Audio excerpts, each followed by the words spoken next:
And we're live. There we go. We got Louie from Cosa Nostra Grooming here, back for another episode of Friday Night Truth.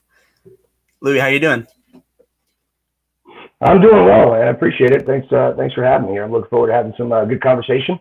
Yeah, most definitely. Talking about our product line. We're talking about business, whatever you feel like talking about. That's what I'm here for. Oh, yeah, 100%. See who we got. What's up, LI Beard Oil? Thanks for coming in. What's up, Bearded Vato? We got Stephen Fleming. Thanks for coming in.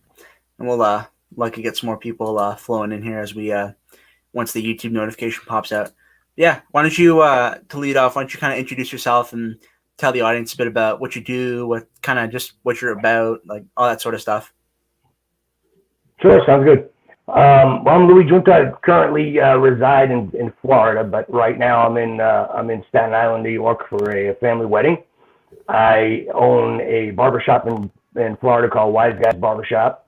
We've been in business now, coming up on our third year. We recently got trademarked, so we're getting ready to grow exponentially. Cool. Mm-hmm. We have our own line now, which is what we're going to discuss, and what you have in your hand, which is the Cosa Nostra stuff. Mm-hmm. And currently with Cosa Nostra, we have 4 different products out. We have the Sitdown, which is our styling powder. We have the Bada Boom and the Bada Bing shampoo and conditioner. Yep. There you go, Bada Boom, Bada Bing. Mm-hmm. And then we have the Initiation styling cream. Yep. We're family-owned business. My kids are in the business. My wife is in the business, and I have another child who just got done. Candace's daughter, who just is getting ready to start cosmetology school, so we can get more into the cosmetology side of things rather than just a strict barbershop. Mm-hmm. I just run the business side of things. I do all the marketing, all the stuff that hopefully either makes us more money or doesn't allow us to spend too much money. That's kind of what I do. Yeah, no, for sure. Everybody's nickname for me is the boss. I mean, I sound like, I act like I am a New Yorker. That's why, because that's just the way it is. Yeah, there you go. The mafia product line between the Cosa Nostra and the Wise Guys Barbershop always kind of gives that away. I was in the nightclub business most of my life. I own the second largest nightclub company in the country for a while, and then I retired and moved to Florida, and then my wife said, I want to open a barbershop, and I was like, great. Sounds like a good time. And then for me, I'm a true believer of you're either all in or you're not. So I don't believe in doing things small. I believe in things going big or go home. That's my thing. It always has been. Yep. That's awesome. What are some of your favorite things to do in your spare time? Well, we live in a beach town in Florida. So we live on the West Coast in beautiful Gulf of Mexico. So we spend a lot of time on the water. Take out jet skis, boat, fishing, just hanging out at the beach. But most of it is not most of it. All of it's around family. I'm a true believer in family. I'm a true believer in tradition. Part of the reason why I'm in New York here is attending a wedding, and Italian weddings are always big, gigantic occasions. And I spoke Sicilian before I spoke English, so being that I can speak Sicilian, I come back here, I can still have a lot of my relatives that I can speak Sicilian to. So a lot of what I do outside of business is family-based, but I also believe in having just as much, if not more fun than you are working. So that's the way I look at it. Yeah, for sure. There you go. That's awesome. When did you, what got you started, as an entrepreneur, and, what kind of led you into that field of work? Well, I'll tell you what, I think it all kind of started when I was a kid. When I was a kid, we lived in Brooklyn during the wintertime, and then during the summertime, we had a house in Southampton. And when I say Southampton, not the ritzy part, we had a little bungalow. I mean, there was no ritzy part back then. Mm-hmm. And what I do during the summertime, I would collect as many shelves as I could, and then I'd come home back to Brooklyn. I'd paint them. I'd make them into ashtrays. I make them into soap dishes, whatever. And I sell them on my front stoop. Cool. And that was the beginning of Louie the Entrepreneur. In addition to that, I was heavily into comic books. So I was always buying and selling and trading comic books, buying and selling comic books. So that was kind of my thing. And then I moved to Denver later on in school and decided to DJ. So I DJed for a while. Yeah. And started doing house parties and weddings and whatever I had to do. That's what kind of took me through being, like later on in school, college era, I guess. But I always wanted to be in the nightclub business. So I started as a restaurant manager of all things, but I figured I better learn somewhere how to run this kind of stuff. And then I started working at my first nightclub. I opened it with my best friend back then. It went really well, and then I went into partnership with another group, and then at that point went from one nightclub to 11 nightclubs in 9 states. To the second largest nightclub company in the country. I've always had an entrepreneurial spirit. I've always, although to be honest with you, I discuss this a lot when I talk to people, because a lot of times in our lives, we're born different than the people that are around us, meaning like our parents or the people that are close to us that want to encourage us to do good, but good in different ways, in the way that we're wired. For example, my father was an immigrant to this country. He came here when he was 10 years old. So when he came here, he thought the best thing to do was to get involved in the corporate world. They'll always take care of you. You'll get your health insurance, all that kind of stuff. And that's the way I was brought up to begin with. But realizing that wasn't made for me, that wasn't my thing. I had to figure out my own path. A lot of times when we have goals along the way, there's people that are either going to try and deflect those goals, not meaning us any harm, but deflect them in different ways. And then, of course, there's going to be people that see that when we're accomplishing goals, they want to bring us down, when actually we want people around us that pull us up. So that was kind of my world, and realizing what was around me and being different than everybody else, I had to kind of explore that on my own, although I was getting lots of feedback. It wasn't very comfortable at times. Yeah, no, for sure. Definitely. What's your kind of general philosophy, thoughts on like branding and sort of all that encompasses?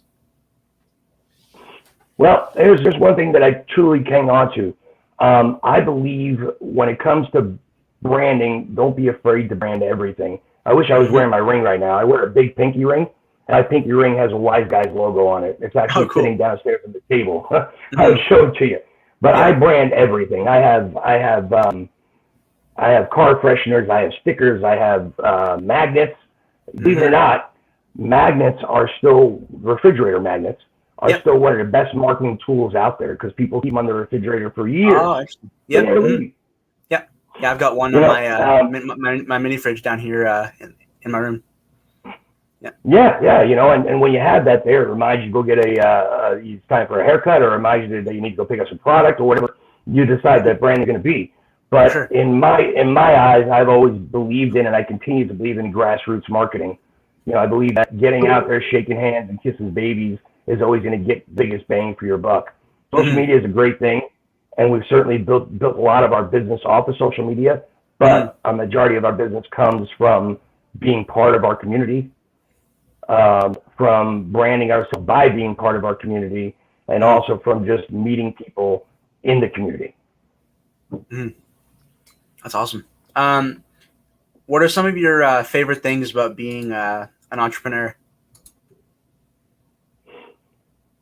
Well, a lot of people answer that question when they talk about, it's an ability to make endless amounts of money, right? Because that's something that you can always strive for. But I truly believe that money, what you're trying to create with money, is really freedom. Freedom comes because you have money. You're free to make choices to do what you want to do, with who you want to do, how you want to do it, when you want to do it. It's also my definition of success. That's the bottom line. The freedom to choose to do what you want to do, how you want to do, when you want to do it, with who you want to do it with. So when it comes down to it, that's what I've always been able to try and gain through it. Not just that, but also to develop a legacy. Through my nightclubs, I was able to develop a legacy for my children, and my children are able to heed some of those benefits that I was able to develop. But now that we're going into this direction, I'm also able to give them a legacy too, by making them barbers and stylists, the way that we're doing that. I also had the opportunity to teach. I also have a seminar that I do at schools and different corporate events called Fiber. And it's an acronym. It's fun, integrity, balance, empathy, respect. Cool. And bring that all together equals bring that all together and equals a value system that I put in place, not just in my corporate world, but also within my family. I feel like everything that I do, if I'm not having fun doing it, I can't do it. Doesn't matter what it is, I just can't do it if I'm not having fun. You know, the I, integrity. Integrity is basically, you know, do the right thing even when nobody's watching. You know, if you say you're going to do it, then do it. Balance, which is what I struggled with in life for a long time. This is my second marriage, and I can tell you my first marriage failed because of balance. I thought it was my job to be out there making sure that that I made money, you know, and that I brought home bacon per se, but I really didn't have to be part of raising the kids. Well, that's the wrong attitude. That's not the way it works. I tell people when my kids were really young, I wasn't that a great dad, and I don't mean that I was a bad dad. I just wasn't all that present because of balance in life. I didn't know how to balance it very well. Empathy to me is realize that there's everything in the world is going through something. And you can either make their day or you can make their day worse. So I think we all need to realize that when we communicate with each other, that there's something going on somewhere. And whether it's me or you or anybody that we run into, we need to empathize with everybody's situation. And that just comes down to being a nice person. Yeah, no, for sure. You know, and then respect. Well, respect, you know, defines itself. We should have respect for one another. And of course, respect is gained. You know, I don't think that it's a granted thing. You know, I don't think that all of a sudden I just meet somebody and I just have respect for that person off the bat. No, we all got to gain our respect, but also we also got to give our respect too. So yeah, I keep that program in a more lengthier form, and I think fiber together as one creates empowerment. So if you live by those values in your life and in your business world, you'll create empowerment around your life and your business world. Yeah, that's awesome. Why did you get involved in the barbershop industry? Like, what made you want to start your own barbershop? Okay. Well, my wife has been a barber for 20 years. She's 10 years younger than I am. So yeah, I was robbing the cradle. That's right. That was me. Anyway, she's been a barber for a long time. She was a cosmetologist for a while, and then she became a barber, and she realized that she enjoyed doing men's haircuts more than doing women. Because, you know, you meet 2 women in a day when you're doing, you know, 5-hour color. Whereas suppose you might get 10 men through the door and you always get a new story. And she enjoyed that. She enjoyed meeting new people. She always enjoys talking to new people. So as we moved to Florida, she worked for a barbershop there. They grew exponentially. And things were good until they weren't. They started not really getting along real well. And she was like, what should I do? I said, well, you know, we rent a chair. Let's see how it goes. We'll rent a chair and in a place, see how it goes. The only thing that was available was a salon. A salon that looked like a mermaid threw up in it, because that's what Florida all looks like. You know, shells on the wall, everything painted coral colors, you know, that kind of thing. And, yeah, totally. And we threw a barber chair in there, and right off the bat, we branded it as Wise Guys, right off the bat. So we'd have people show up, and they'd be like, I thought I was going to a barbershop. And so we'd have to play kind of a fun off of it and be like, well, once you sit in the chair, you're a made man. So right now, you're in a barbershop. So we played coy off that. And that was August of 2019. And by January, February, we were turning people away. So it was either going to be, this is all you're going to make and this is where we're at, or we need to open our own place. Candace is also a singer, so she wanted to audition for The Voice. Oh, cool. And she did. So she said, if I make it to the Hollywood part of it, we'll hold off opening a barbershop. If I don't, as soon as we get back, we'll sign the lease. And at the time, we were in Miami, a few hours away from the house, and she made it a couple rounds, but didn't make it to Hollywood. So we came back, we signed the lease for the barbershop. At that point, we opened with about 300 customers. And within our first year of being open, our first probably 5 months of being open, we were already over 1,500 customers. So we just been building from there. We started with 1.5 barbers, my wife and a part-time barber. Now we're up to 6. Cool. When I realized I wanted to be in the barbershop business, I realized how close it is to the nightclub industry. And what I mean by that, it might sound weird a little. What I mean by that is the social interaction. A barbershop is a very social environment. You know, and you have the opportunity to meet people, and you have the opportunity to create relationships. And that's the same thing in the nightclub industry. What I also love about business, and one thing that I failed to mention earlier about being an entrepreneur, is I love the psychology of business. I love the way that you can say things to people, and it can change the way they act, change the way they buy a product, change the way they act about a product. I'll give you an example. At the end of a haircut, a lot of barbers will say, is that short enough? Right? When you have a female barber, 90% of the time, the guy will say, no, it's not. Because number one, you've already got in their head they could spend more time with you because you're a pretty female barber, number one.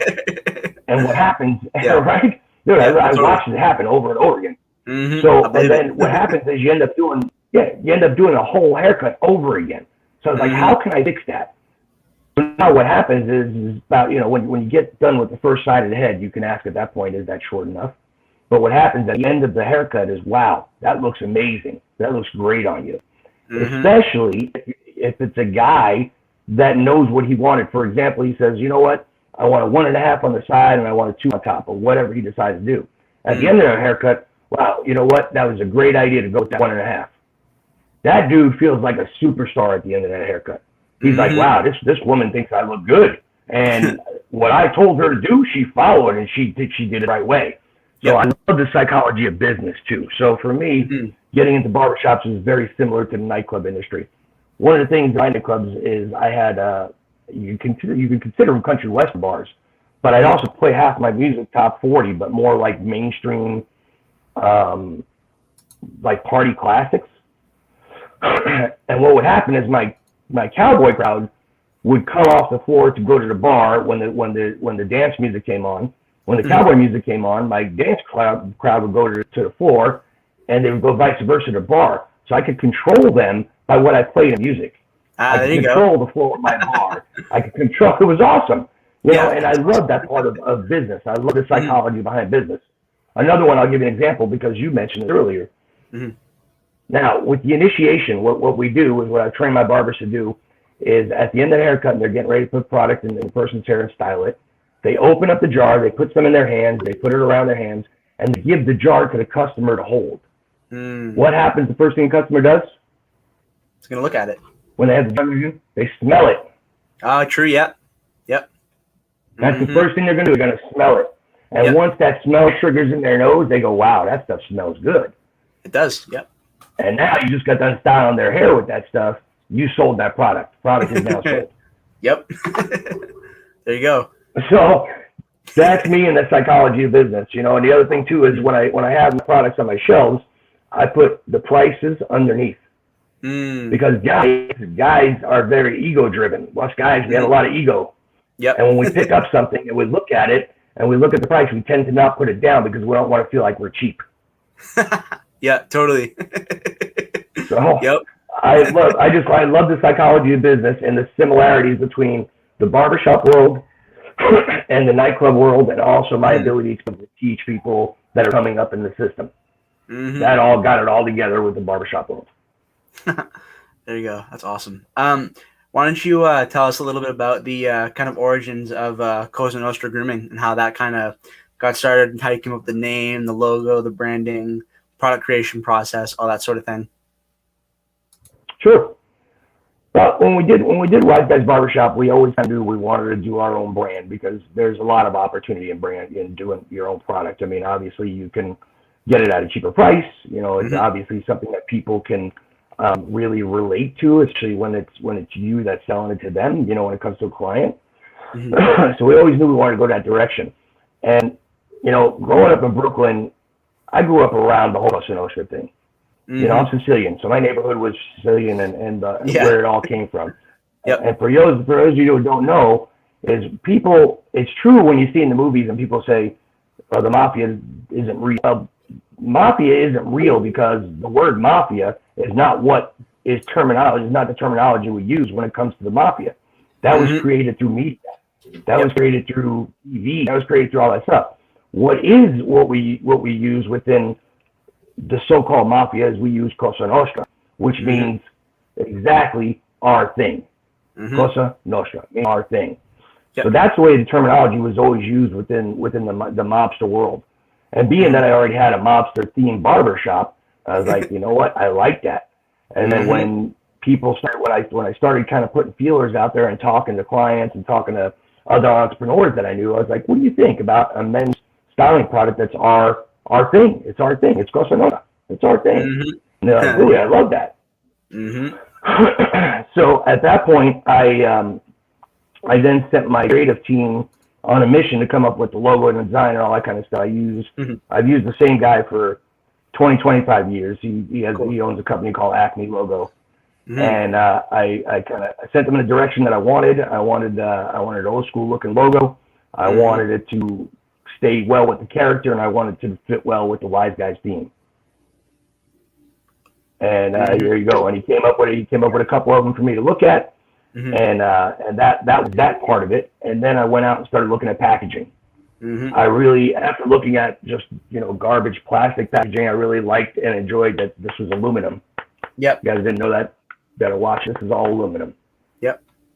And I love that. I thought it was great. I thought it was a great idea with the aluminum.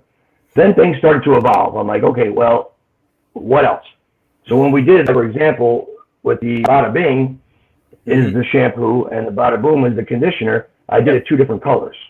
And the reason why I did it 2 different colors is because I can't wear my reading glasses in the shower. Yep. Yeah, I don't wear my reading glasses in the shower, but I can tell what the colors are. So that's why I did that. Yeah, it's smart. And then, as you talked about in your first video, I went ahead and made it kind of a novelty item by doing everything on it in a Brooklynese type accent. Yep. Yeah. One of my favorite things is how not to use. It's not the Sunday sauce, so don't put it in your mouth, right? Yep. So good. I love that. Yeah. So, when people started reading that, they were like, wow, this is amazing. I love that idea. I love that, there's not just a great product, but there's also a great novelty behind it. Totally. It also took us a while to find somebody, because I'm not going to go out and, start creating this stuff in my garage. It's just not my thing, as far as the stuff that goes in there. So now I had to go out and I had to find a company that I agree with, that had a great product, that was a natural product. And that took a while too. That was about a year before I could find the company I wanted to work with. Wow. In fact, I'm struggling right now. You talked about a little bit in your video that we're developing products. Yes, we are. One of the things I'm struggling with, and I know you get into the beard side of things, I have to find a manufacturer of a beard oil and a beard balm that does not contain peanuts or tree nuts. Okay. Yep. Most of them do. Most of them have almond oil. Yep. I need to find somebody who wants to develop that and bring it to packaging with me, who wants to team up with me under the Cosa Nostra brand, because I'm having a hard time finding that. I don't think barbers realize that they can kill somebody with that. Yeah, it's crazy. And you have my daughter dies from peanuts, and so if you are to go put a beard oil on somebody that's allergic to tree nuts or peanuts and has almond oil in there, you can kill them without even knowing that you did it. Yep. Yeah, so it's very difficult to find on the market. Very difficult to find on the market. So somebody out there listening to us that's developing one of those, talk to me. Yeah, because I know of companies that I've tested that don't use almond oil. But I don't know about somebody that necessarily would make it and then like under your label. That would have to be yeah. But I definitely know. I mean, just kind of. Yeah, I definitely know. It out there. I mean, yeah, no, for sure. Yeah, I mean, what we do basically, this is called private labeling, is what we do. So I mean, this company's out there. They have this stuff, and I can choose from smell. I can choose from texture. I can choose whatever. But they just do not have the oil or the balm that I want for beards. We're also developing another pomade that we're going to be using, a more hard hold, shiny kind of pomade, like a shiny finish pomade. That's what's coming next. Cool. And then we're also working on a body wash. So a body wash is actually going to be real nice. I'm looking forward to that one. Awesome. So those are our 2 new things. But development took about a good year to figure out what we wanted to do. We're working with products. We gave them to our barbers. Let them try it. We gave them to some of the other barbers in my network. Let them try it. Got some feedback, some good, some bad, until we got to where we are today. Yeah, that's awesome. Yeah, that'll be cool too. Lots of cool options with with the beard products, and kind of going with the mafia kind of theme sense, and I'm excited to see what you do with that. That'll be cool. Yeah, I'm thinking whatever product we come up with next, I'm going to do a contest. I'm going to put a contest out there on social media on naming Ooh, that product. Like I did smart. with the Yep. powders called the shakedown. The Mhm. initiation, Yep. something that goes around our theme. I'm going to put it out there and let somebody name it. Do a contest. Give Yeah. them a good prize behind it. Maybe Mhm. fly out and hang out with us or whatever. Something good. Something Cool. real big. Yeah. No, that's awesome. Yeah, that'd be super cool. And then definitely body wash would be awesome too. Like Yeah. I've been using these for like every couple of days, like for the last like several weeks, and definitely been enjoying them. And like for everybody watching, I just put out my review today. If you haven't check that out some point in the next little while. Yeah, really solid stuff. Definitely looking forward to that new stuff. That'll be super cool. Yeah, we have other stuff on our website, Cosa Nostra Grooming.com. Mm-hmm. A lot of other mobster based type stuff. I mean, as you were showing earlier, the friend T-shirt with the mobsters on it, with Yep. Paulie Walnuts that says, don't be cunty. Yeah. Yeah. And then we have our air tag little keychains there, things like that. Yep. So Yeah. Those we are try cool. to fit all around that, but also offer a little bit more around that. We haven't Mm-hmm. really hit it hard in terms of like internet marketing or SEO or anything like that. This has been more of our kind of thing, Mm-hmm. and we do a little bit of wholesaling of the Okay. products to other barbershops, Mm-hmm. but that's really not where we're at. We're going to do more to consumer rather than Cool. a wholesale, and Mm-hmm. but until we get big enough to where we can order volumes, tremendous amount of volume, get the price Yeah. down even lower. Yep. Sure. Yeah. Definitely. Kind of switching gears a little bit. With We Buy Ugly barbershops. What was your like kind of mentality behind starting that, and what was the original vision and goal with that business? Well, first thing when we got out of the barbershop, I kind of had to put that to the side, but I'll tell you what happened. During the pandemic, I was at the barbershop doing some work, Mm-hmm. and I was listening to radio, and this thing came up about we buy ugly houses. You see that stuff everywhere, Mm-hmm. And I started thinking about that, and I was listening to people that other barbershops that were not able to come out of the pandemic. They weren't have enough money to continue paying their rent. Yeah. They weren't going to have enough barbers to come back to because barbers didn't want to come back from the pandemic. All Mm-hmm. that kind of thing. So I thought to myself, I said, how can I help them, but also start a business for myself and help my business grow? Mm-hmm. So my thought always was, and I'm still in process with two different barbershops doing this right now. Mm-hmm. My thought was, if let's say you were closed 3 months and you hadn't paid 3 months worth of rent, now Mm-hmm. you're behind 3 months.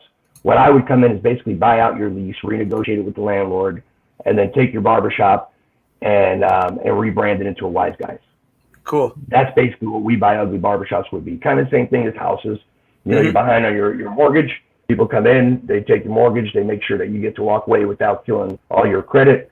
Mm-hmm. Same sort of deal because when you first open your first couple of barbershops, you're signing a personal guarantee. So if you blow that, it goes to your personal credit. So Yep. it was an opportunity to be able to get out of the barbershops that you were struggling with, for me to come in, rebrand it, open up as Mm-hmm. Wise Guys. Now, if you want to stay and work for me, we can work that out. If you want to go in partnership with me, we can work that out too. Mm-hmm. I told you earlier that we're trademarked with the Wise Guys Barbershop. And Yeah, the that's reason awesome. behind that is not because I want to be franchised, it's because I want a license. I don't want Yep. a franchise. I want people to pay a licensing fee, not a franchise fee. So Mhm. same sort of thing. If I was buying Ed's Barbershop and I would transform it into Wise Guys, maybe Ed, who is still there, who still wants to cut hair, wants to stick around and he wants to be my partner in that. I would Mhm. take care of the business side of things, hiring, and expanding. He would just cut hair. Cool. So that was kind of the opportunity behind We Buy Ugly Barbershops. Kind of put on the back burner for now, but I still have 2 projects in the works right now. So that may be Yeah. our next 2 big moves. Cool. That's awesome. Yeah, definitely a super cool concept. When I was like researching and kind of like getting ready for this stream, I was like, oh, that's a cool concept. I like that. Definitely definitely unique. You mentioned it earlier. You're also involved in motivational speaking. What got you into that, and kind of what are some of your favorite parts of that, and what are some of the tougher parts, and just kind of like just tell us about that.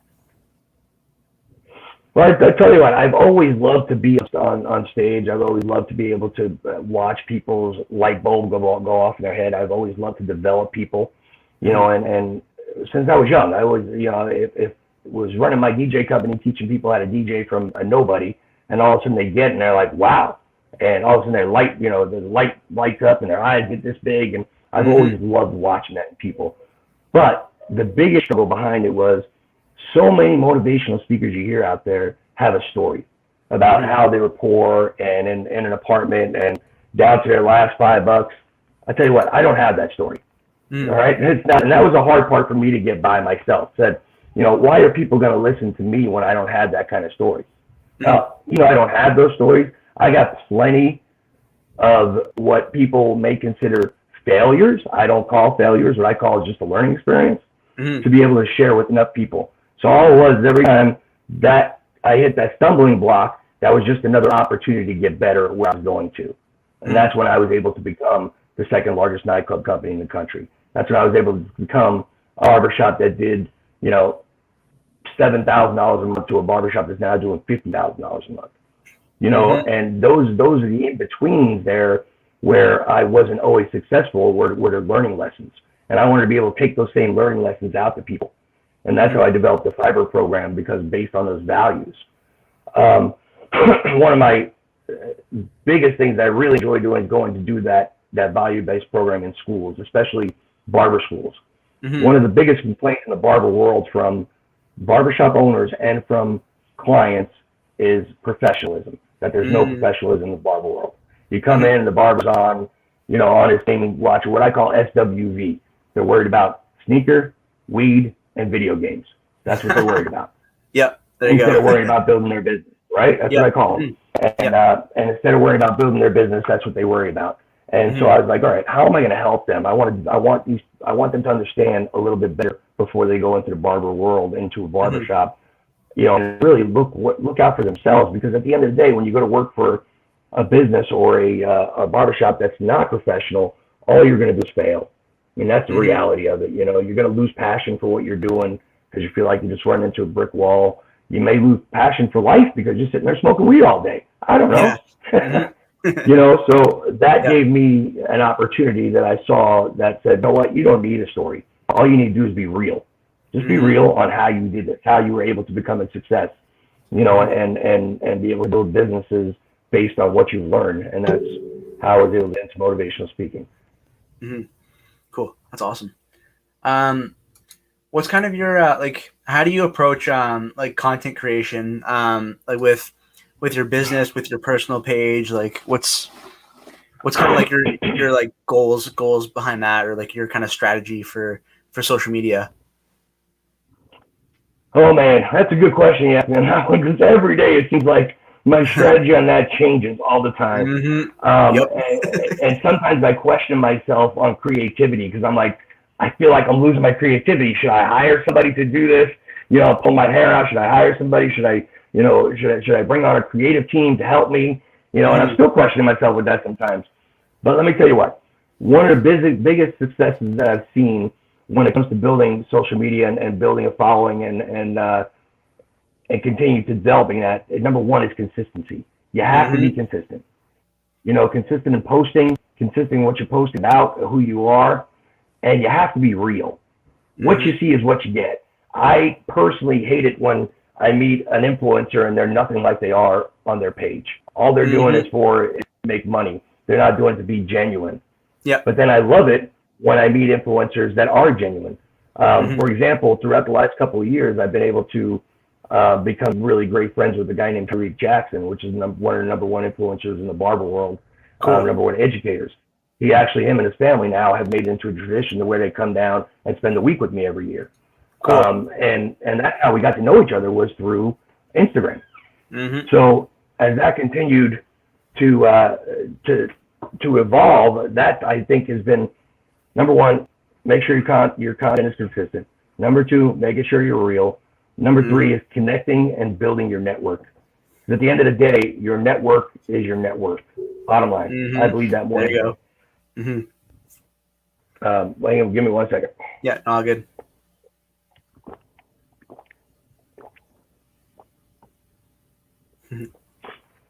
So as I continue to, like, I don't have a ton of followers, but what I do have is I have people that appreciate my content. Mm-hmm. And that to me is what matters most. You know, anybody can go out there and get a ton of followers and people that are whoever. But at the end of the day, I like hearing from people who say, you know what, I love what you just posted. It's funny, and it's crazy because some things catch that you think aren't going to catch, and you got some things that are going to catch that don't catch. Yep. You're like, how did that just happen? This is an awesome video. I'm going to get this thing's going to fly. It's going to be awesome. And the next thing you know, 400 views. I'm like, what do you mean? How did that work out? Yep.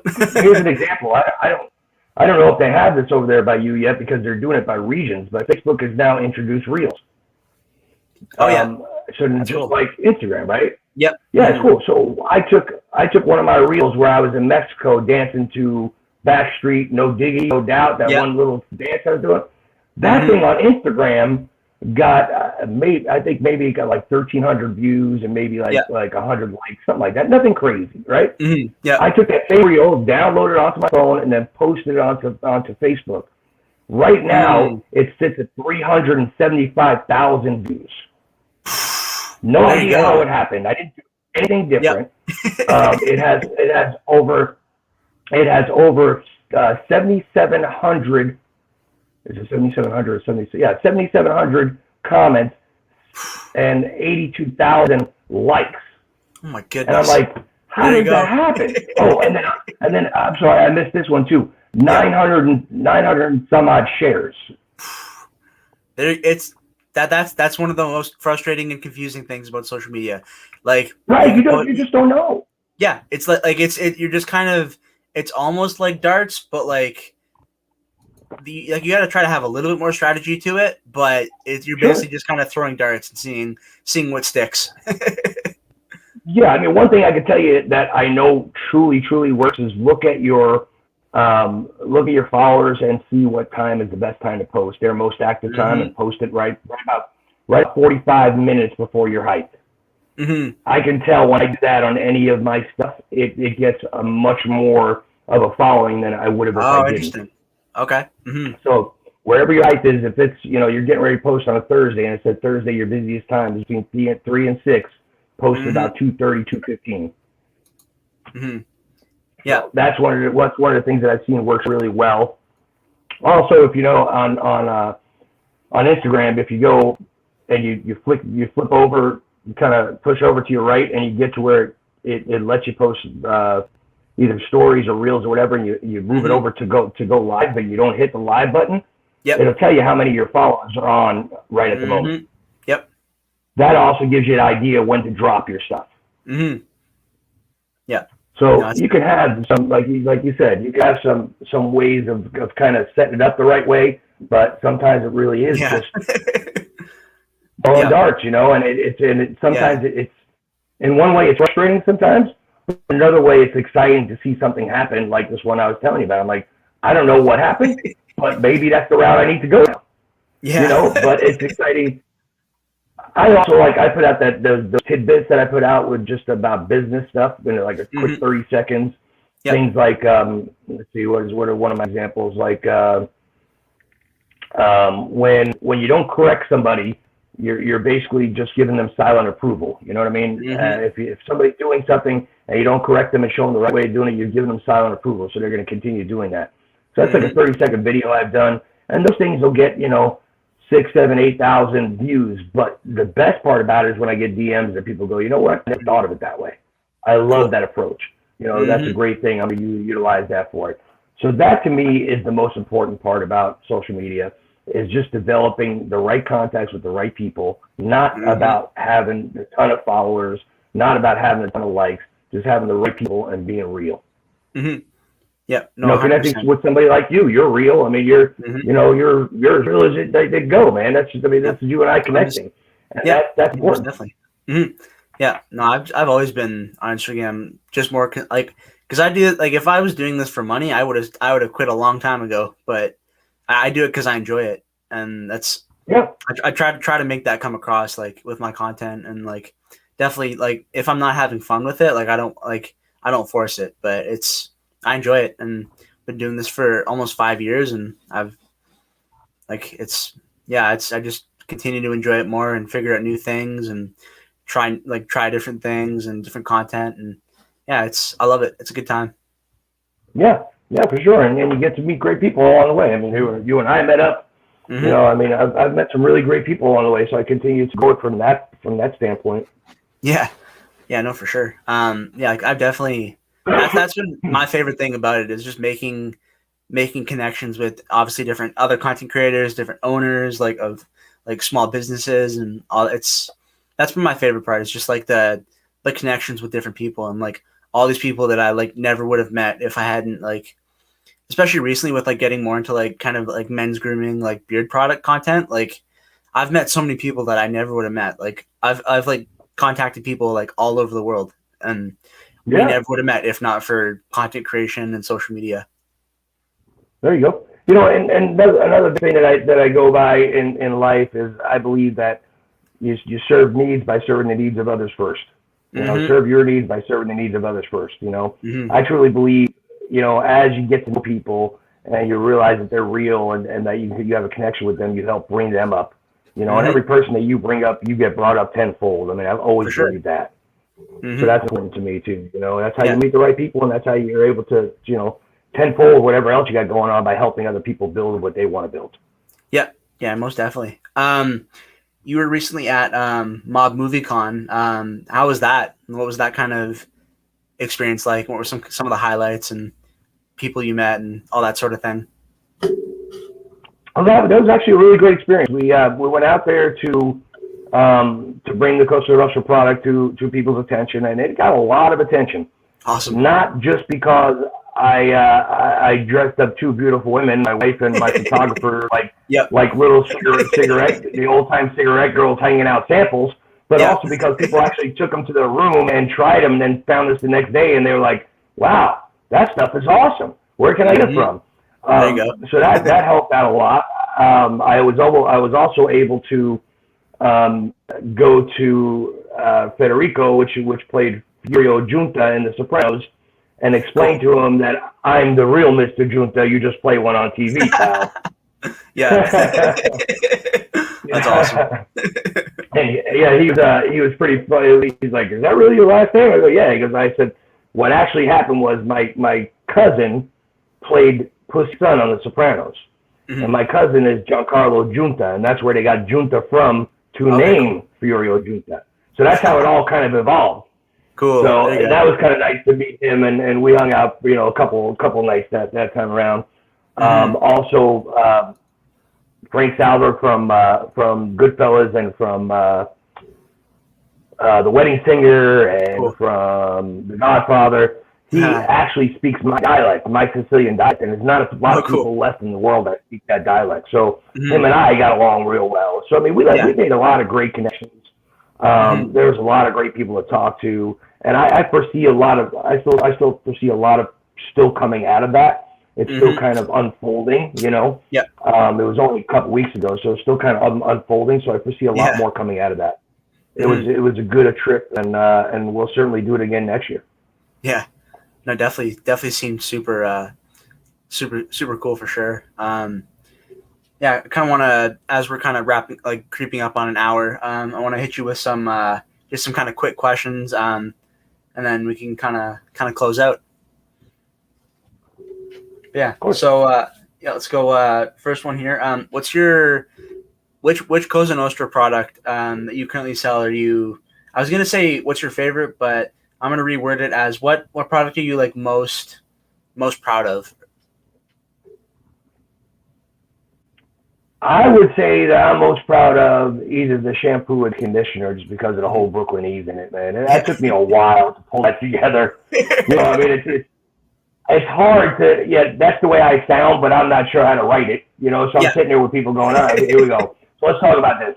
You know, it pops you in the nose, you know, and then you know, you're sleeping with the fishes, and they're like, "What are you talking about, Louie?" You know what I mean? But that's just the way I talk. I don't know. Yeah, totally. You know, especially when I'm in that mindset. You know, I get in that mindset. So I mean, I would say that's probably what I'm most proud of. But I also, to be honest with you, I really like the Shakedown because it's such a unique product. You know, with the Shakedown styling powder, you can put it in your hair in the morning and go to your job in corporate America and have, you know, a comb over or a parted side and be fine. Then at the end of your day, that shapeup's still active. So if you decide you want to go out for drinks and you want to put up a faux hawk, all you got to do is run your hand through it and put it into a faux hawk. Mm-hmm. That stuff is pretty amazing. So working with the people to develop that, I was pretty proud of that too. And then coming up with the name Shakedown to go with it, it was awesome. Yeah, no, for sure. What are some of your favorite, like, Cosa Nostra, like, Italian mafia, like, figures from, like from history? Oh, real ones. Yeah. That's good. We'll get to the movie ones in a little bit here, but let's go real ones first. Well, let's knock off the ones I detest the most. Okay. Okay. The ones I detest the most. Number one is John Gotti. I cannot stand the guy. I think that he ruined the mafia, or Cosa Nostra as it was. Mm-hmm. He decided to break rules he shouldn't have broke. He decided to be the forefront and the face of something that never should have been the face of to begin with.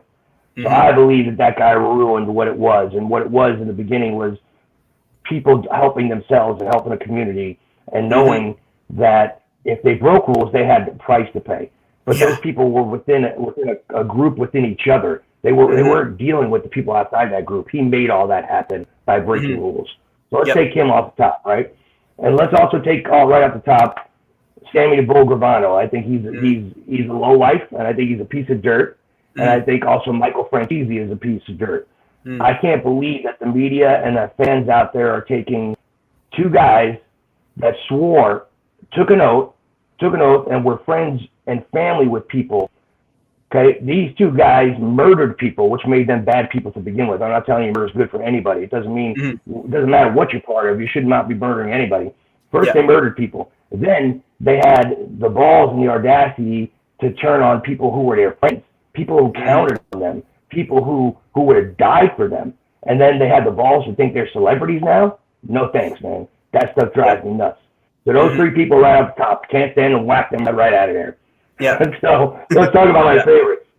Yeah. Well, growing up in South Brooklyn, right behind my block, I grew up in First Place. Right behind me was Carroll Street. And on Carroll Street lived a guy named Crazy Joey Gallo. And if you watched The Irishman, Crazy Joey Gallo was the one that got whacked, who Sebastian Maniscalco played. And I love Joey, because growing up as kids, he used to park in a Mercedes. We come over, hey Joey, how you doing? He throws $20, throws $20. I love having Joey around here. Yeah. He was great. He was great.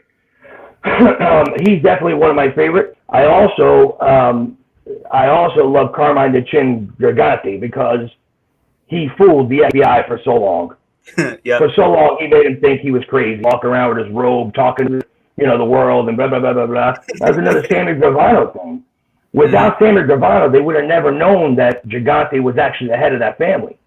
But Gravano, trying to save his own ass from doing stupid shit, ended up being the little bitch punk that he is today. Yeah. Excuse my language, but it makes me crazy to see that guy's out there, making money, and his family's making money off of being a little bitch rat that he is. Yeah. So maybe, who knows if this will roll into see it, Sammy can see this at some point, and I'll tell him to himself, he's a little bitch rat. So that is what it is. and Michael Franchese. I actually saw Michael Franchese at the Monster Movie Con. And once again, I was just shaking my head, thinking to myself, I can't believe people are doing this. It was my old day, and I was coming through that door, and you were here, and you knew what you did. You know what I was here for. And you better start running. Yeah. Yeah. It is what it is. But those are definitely my favorite and my least favorite in the real mobster world. Yeah, there you go. What are your top 5 favorite mob movies? Mob movies? Yeah. Well, number one is always Godfather 2, and the reason why I say that, and most people say that too, but more of my biggest reasons is because that Sicilian dialect they speak is my dialect. I love watching that show and closing my eyes so I don't see the CC down at the bottom, and I can just sit there and listen to what they're saying and know exactly what they're saying. I love that part of it. So not only that, but come on, man, everybody that was in that movie is a legend. Come on, those guys are just incredible. I would say the second one behind that is, and the reason why I say this is because it was my favorite part of any gangster movies, were with Chaz commentary is when they were in the bar and he goes over and locks the door and says, "Now you can't leave." Favorite thing right there, where they just kick the shit out of all the bikers. Yep. You just lock that door and says, "Now you just can't leave." So I would say A Bronx Tale, probably my second favorite. And the reason why I also say my second favorite is because that was probably the most legitimate everyday mobster movie, meaning that's the way our neighborhoods were ran, was just like that. Cool. That was a very legitimate, very true way of the way our neighborhoods were ran back in those days. Beyond that, I mean, it's probably a toss-up between Casino and Goodfellas. Probably Goodfellas come up on top just because, once again, it's a little bit more, hits closer to home. Casino, I never ran a casino, so I don't know much about that part of it. Yeah, for sure. I would say, if I could say my least favorite mobster movie, I'll give you one of those. I saw it the other day, and I'm trying to remember it. I couldn't even watch it anymore. I think it's actually called Wise Guy. It's awful. It's so bad.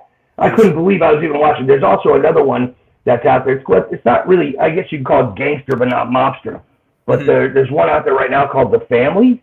Okay. And it's I think I've heard something they own like a car lot, or they sell cars, but they also ship drugs through cars.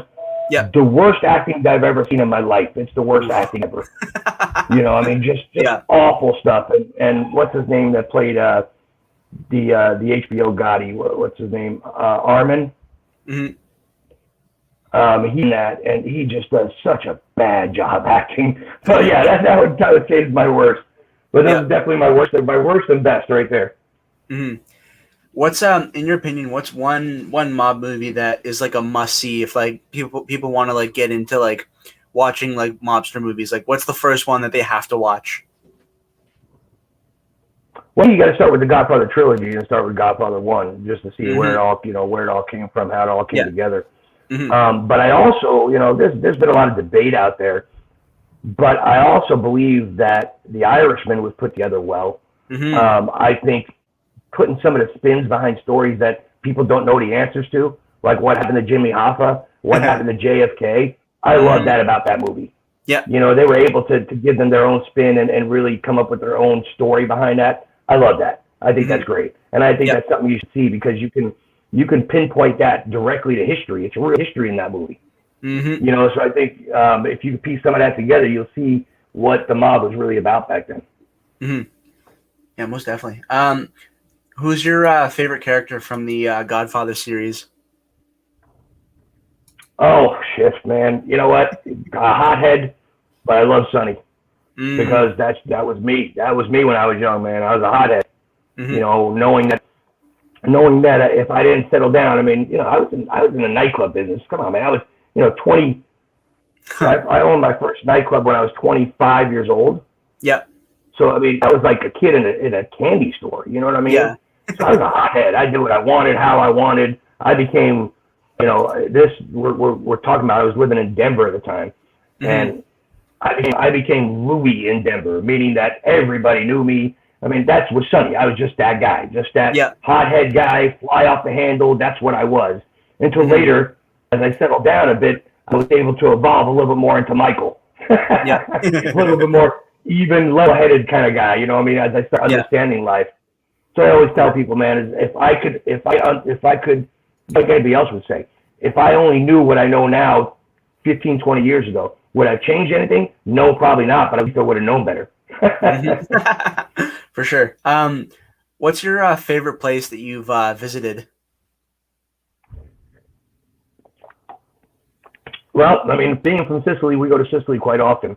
Cool. And I love to tour different parts of Sicily that I hadn't been to before.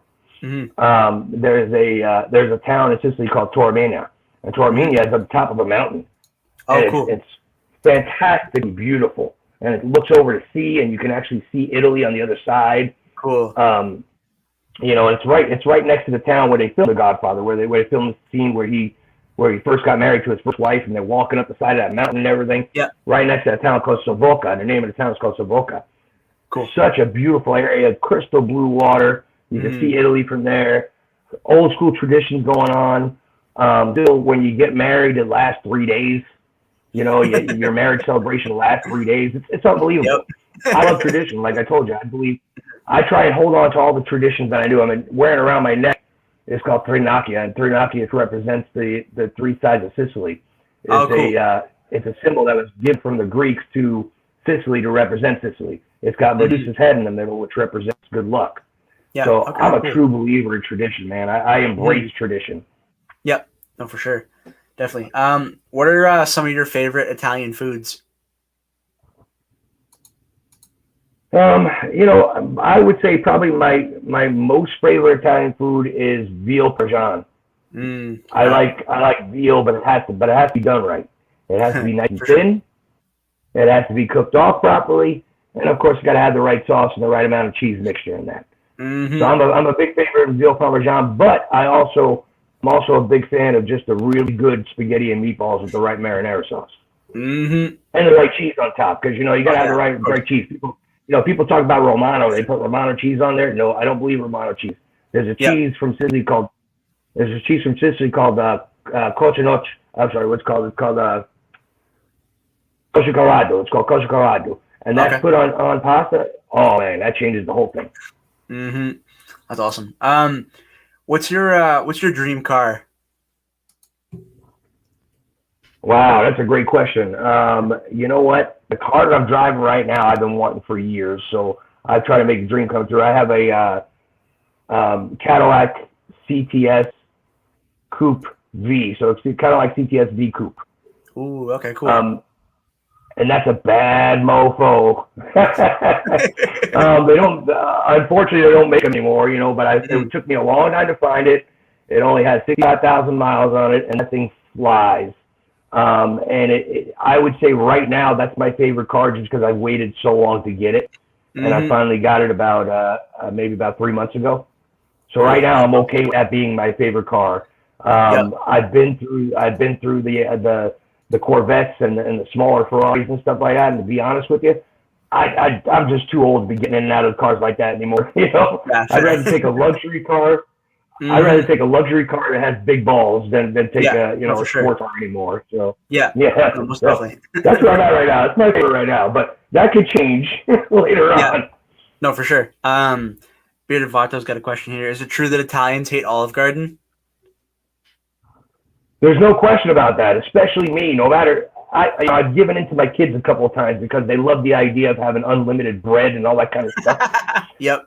So I've given in to them a couple of times, and no matter where I go, whether it's in Denver, whether it's in Florida, whether it's even, I can't remember where I was, Atlanta.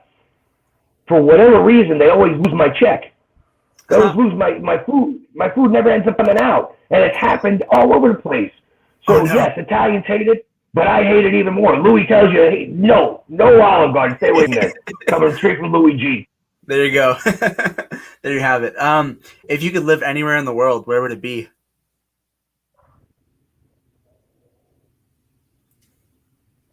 Wow. That's a great question. Because I haven't visited everywhere in the world, I really don't have a good answer for that. But to be honest with you, where I'm living right now is exactly where I'm supposed to be. Cool. That's awesome. My belief in life, man. Where I am right now is exactly where I'm supposed to be. Me and you talking right now is exactly where we're supposed to be. So I'm okay for wherever I am right now. Great answer. What are some of your goals for the rest of 2021?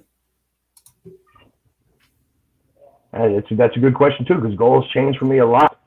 My biggest goal is to get Cosa Nostra to a point where it can survive, start rolling and making a profit on its own within the next 3 months. So hopefully by the beginning of Q1 of 2022, that's where we are. So actually 4 months is where I'm rolling with right now. Yep. So getting it to where it'll start rolling and evolving on its own, and we can start building that line without having to pump it full of money, because right now it's brand new. It's a brand new line. You gotta be willing to spend money to make money. That's the bottom line. But I want it to be able to be by Q1 of next year to be able to be on its own. I would say I'm hoping by this November 1st, we're opening Wise Guys number 2. Cool. I don't want to directly own more than 3 of them myself, and the rest will be licensed.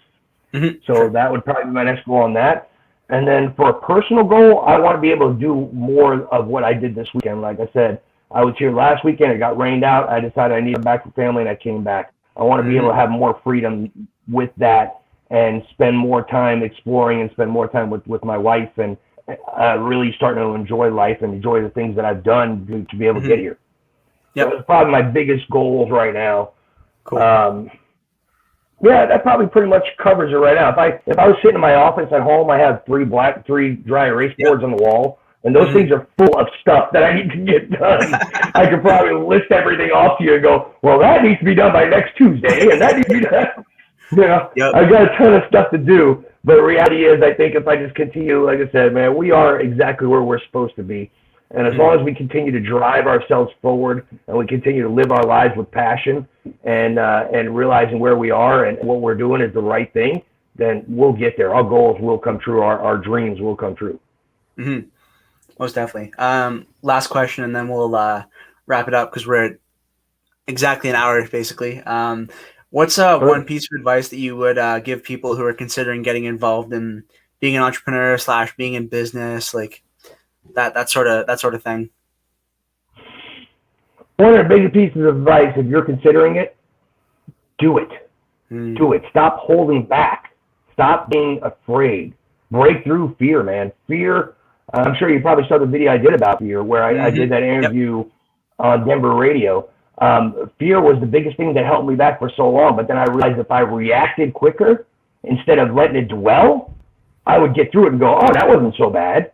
But if I let it dwell, all I did was get more scared. All I did was convince myself I shouldn't do it, you know? And I still, I mean, don't get me wrong, but I still deal with plenty of that kind of fear. I mean, people tell me all the time, Louie, you know, you should go live on Instagram. Why don't you do like a weekly show? And I bet you people would love to hear you, blah, blah, blah, all this kind of stuff. I'm not there yet. I'm not ready for that yet. You know, and some of that is the fear of being able to say, well, are people going to be really going to watch or am I going to say the right thing? I know I can get through that, but I also have enough on my cable to keep me busy. So that kind of keeps me away from that. But still, that fear is what I would say any piece of advice I can give to anybody in the business world is the only way to fail is if you don't get in the batter's box and take a swing. That's the only way to fail. Because if you don't do it, then you're a failure. If you do it and it doesn't work out, all it means is it didn't work out. You never failed. You just need to continue to evolve. All you did was learn one more thing, one more step to success. Would be my biggest piece of advice. Don't be afraid. If you want to be an entrepreneur, just do it. There you go. Boom. Yeah, with that, we'll Vato has a question. So, Louie, are you only on IG, no YouTube? No YouTube, just on Instagram. It's me.LouieG on Instagram, no YouTube. I've been asked about doing a YouTube channel too. Also been asked about doing a podcast, but once again, I have a lot on the plate right now, and hopefully eventually maybe we'll get that route. You know, I guess one thing that I failed to kind of represent for one of my goals is to continue to build my ability to get out there and do the fiber program and the motivational speaking program. That's something I really want to find myself into and kind of train my kids to take over my role in the business part of Cosa Nostra and Wise Guys, so I can go do more of that. I've got Cosa Nostra link down below, Louie's Instagram link down below for everybody watching. Shout out to everybody for tuning in. Louie, it's been awesome to chat. This has been a really, really fun episode. Thanks for coming on. I'm looking forward to more in the future. Thanks for having me, man. I really appreciate it. You guys that tuned in and joined us. We really appreciate you. And bless you all out there. If you need anything, any of you guys need anything at all, my DMs are always open. I'm always free to chat. I love talking about anything like this or anything else you want to talk about. Yeah, most definitely. Yeah. One more shout out to everybody for tuning in. Cosa Nostra link down below. Check them out. Check out my review that I just dropped today. Definitely recommend them. Really, really, really solid products. Yeah. Thanks for tuning in, everybody. Until next time. And with that outro, we will call it a night.